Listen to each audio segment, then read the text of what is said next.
Hi students, good morning everybody. Good morning, sir. Dear students, today I am going to teach you spoken English because English is very important language which runs all over the world. Dear students, today I am going to teach you spoken English. A spoken English. Firstly use of, आज बताने जा रहे हैं, ध्यान से सुनोगे। Use of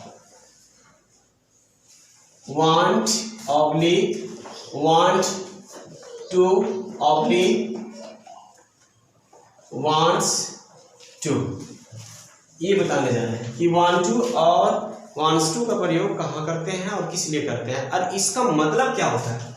तो ध्यान दोगे, want to और wants to का मतलब होता है चाहना। क्या होता है? चाहना। अब चाहना क्या मतलब चाहना? जब भी कोई व्यक्ति किसी वस्तु को चाहता है या कोई व्यक्ति किसी कार्य को करना चाहता है, किसी कार्य को जब करना चाहता है तो want to wants to का प्रयोग करते हैं। इसका स्ट्रक्चर इस प्रकार से होता है, स्ट्रक्चर लिखते हैं। इसका स्ट्रक्चर होता है subject plus want oblique wants plus to. That means you can say in this way, want to wants to plus V1 plus object.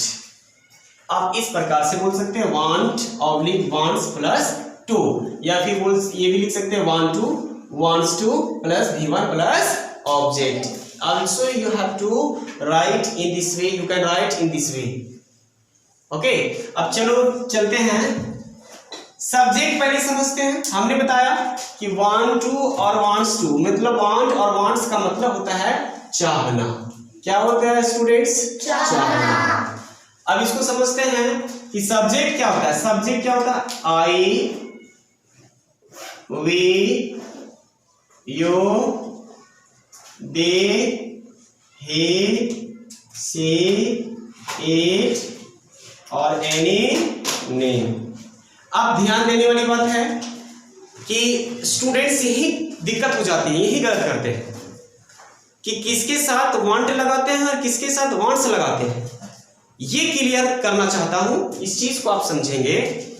I, we, you, दे, इसके साथ लगाते हैं वांट, और ही, सी, इट, एनी नेम, इसके साथ लगाते हैं वांट्स। इसके साथ वांट्स और इसके साथ want. Is it clear? Yes. अब क्वेश्चन कुछ हिंदी सेंटेंस लिखते हैं और उसको बनाने का प्रयास करते हैं। देखते हैं कि कितने स्टूडेंट आप में से बना पाते हैं। पहला सेंटेंस लिखते हैं। पहला सेंटेंस है मैं अंग्रेजी बोलना चाहता हूं। First sentence. दूसरा सेंटेंस है आप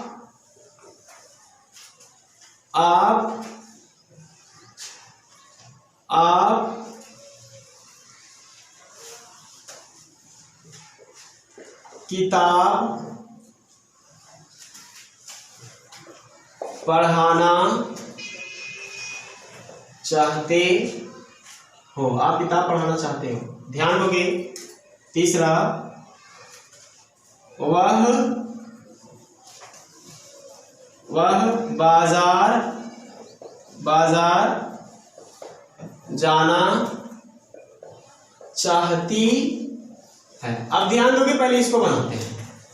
अगर ये क्लियर हो जाता है तो फिर कोई दिक्कत नहीं होगा आगे। अब ध्यान दोगे, इसको अंग्रेजी में बनाएंगे। फर्स्ट देखते हैं, मैं का अंग्रेजी क्या होता है? आई। फर्स्ट सेंटेंस, मैं का अंग्रेजी आई। अब आई के साथ ध्यान से सुनना, आई के साथ वांट या वांट्स लगाएंगे। वांट। आई के साथ वांट लगाएंगे। यहाँ पे लिख दिए हैं आई के साथ वांट, वी के साथ वांट, ध्यान से सुनेंगे अभी, आराम से सुनेंगे। यू के साथ वांट, दे के साथ वांट, तो आई वांट टू लगा दिए। अब V1 बोलना होगा। आई वांट टू स्पीक, क्या बोलना चाहते हैं? English. I want to speak English. Second sentence is that आप किताब पढ़ाना चाहते हो, तो आपका अंग्रेजी यू के साथ वांट, तो यू वांट टू टीच, पढ़ाना का क्या होगा? टीच। क्या पढ़ाना? Book, you want to teach book. तीसरा सेंटेंस है वह बाजार जाना चाहती है। पहले इस चीज को समझोगे, चाहती है लड़का या लड़की है? लड़की। लड़की, तो लड़की के लिए सी के साथ वांट लगाएंगे या वांट्स लगाएंगे? देखो ही, सी, ईट, एनी नेम के साथ वांट। सी वांट्स, उसके बाद टू, से वांट्स टू, जाना का अंग्रेजी गो, और जहां जहां गो की बात आती है वहां टू लगाते हैं। Go to market. Dear students, whatever I have taught you, have you understood? Yes. Everybody is student, everybody, you have to write down on your copy. Quickly write down on your copy. Then I will give you homework, some sentences you have to translate into English at your home. और ध्यान देंगे, एक channel है मेरा, YouTube channel है, वो channel का नाम है, उसको सब्सक्राइब कर लोगे, नोटिफिकेशन आपके पास जाएगा। तौहीद आलम 44 मतलब 44, ये याद कर, ये आप जा करके सब्सक्राइब कर लेंगे। Thanks for today.